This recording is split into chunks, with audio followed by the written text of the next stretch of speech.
Europe के 3 शहरों के नीचे जमीन में ज्वालामुखी धधक रहा है। कोरोना वायरस से जूझ रहे यूरोपीय देशों के लिए ये खतरनाक खबर है।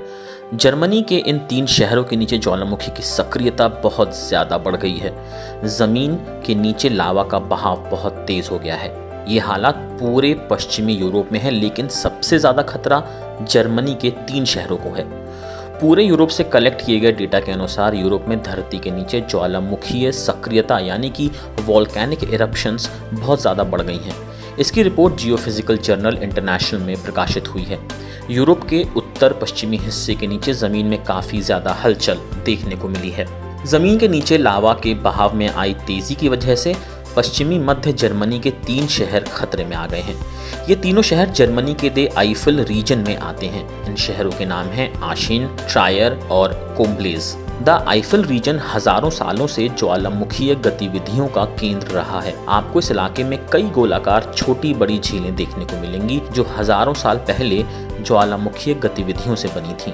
इन्हें जर्मनी में मार्स कहते हैं। इन्हीं ज्वालामुखी गतिविधियों की वजह से द आइफल रीजन में सबसे बड़ी झील लाशेर सी बनी थी। कहते हैं कि यहाँ 13,000 साल पहले एक बहुत बड़ा विस्फोट हुआ था जिसकी वजह से ये झील बनी।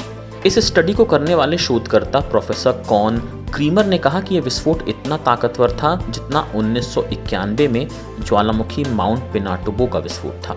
प्रोफेसर क्रीमर ने बताया कि द आइफल रीजन में आने वाले देश लग्जमबर्ग, पूर्वी बेल्जियम, नीदरलैंड्स और दक्षिणी हिस्से में लिम्बर्ग की जमीन ऊपर उठ रही है। आइफल रीजन में जमीन में हो रहा बदलाव इतना तेज है कि यह आसानी से पता चल रहा है।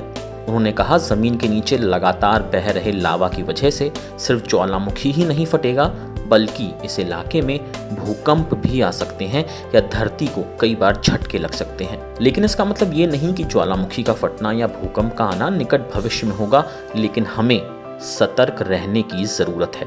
आइफल रीजन 5,300 वर्ग किलोमीटर में फैला हुआ है। इसकी एक तरफ से लंबाई 100 किलोमीटर है। इसी क्षेत्र में जर्मनी, बेल्जियम और लग्जमबर्ग 3 देश पूरी तरह से आते हैं। इसके अलावा कुछ अन्य यूरोपीय देश के हिस्से भी इससे जुड़े हुए हैं।